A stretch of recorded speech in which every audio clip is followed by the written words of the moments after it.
It's very natural for us when we have a failure and things go wrong to look for someone to blame, right? So, you mentioned it didn't go so well. It would be very easy for you to blame that team member. Like, what was it that made you kind of reflect and like kind of call to yourself rather than saying, well, that guy, he's a loser, he just messed up? So it's again about really thinking about, look, he can, if they do mess up, if the team does mess up, at the end of the day, I'm going to end up with the pieces. So I've got to take responsibility for it.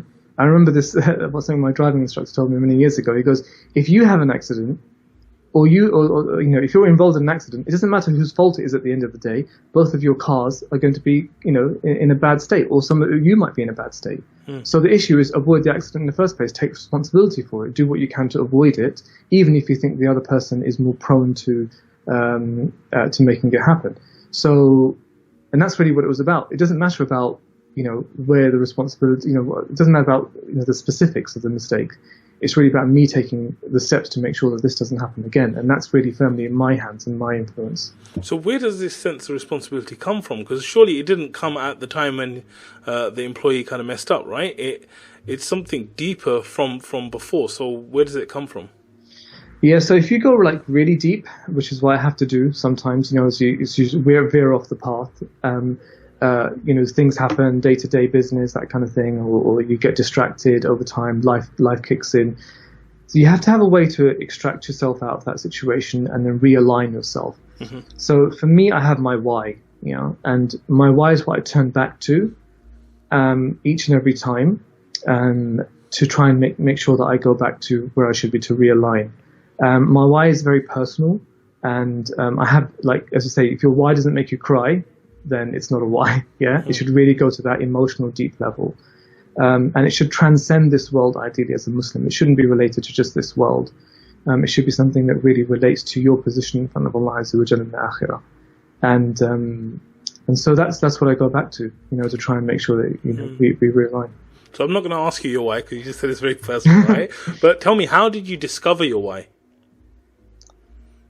To be honest, I discovered it through the stories. When I was reading through these stories, same stories that inshallah we hope to present to children through learning routes, it was about realizing, one common trend with these people is that they had some kind of fixation on a very, very high and noble goal that made them persevere through all of the challenges that they faced and kept them straight the whole life. And that must be extremely powerful. And it's essentially about, that unwielding iman, that unwielding desire to please Allah, that duty, as we say, that responsibility. They really felt that it's their own personal responsibility upon their shoulders to see their goals through in their particular field. So we're talking about the greats of the early greats of the Ummah, and we could really sense that. And that's where it came from. Like, we need to have that kind of sense of responsibility and why in our lives. So you knew that you had to have a why, and you've got your why now. But what was the process between knowing I need one and actually having one? Like, what were the kind of steps, or how did you actually find it?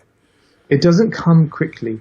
It takes a lot of time. It takes a lot of self-discovery. It's got to be very personal to you. So you can't take somebody else's why and just make it your own unless you've actually personally connected to it. So to be honest, I really like to retreat a lot. I like to go on retreats. I love the mountains. I love nature. So along the path of doing that for many years, it does sort of slowly grow on you that this is something that I really can attach myself to, and I think that it really resonates with me, and I feel that I can. It's really close to me. So it's not an easy process. It doesn't come quick. It's not something you can just read from a book and memorize and that's it. It's really something you've got to personally connect with, and it takes a lot of self-reflection to get there.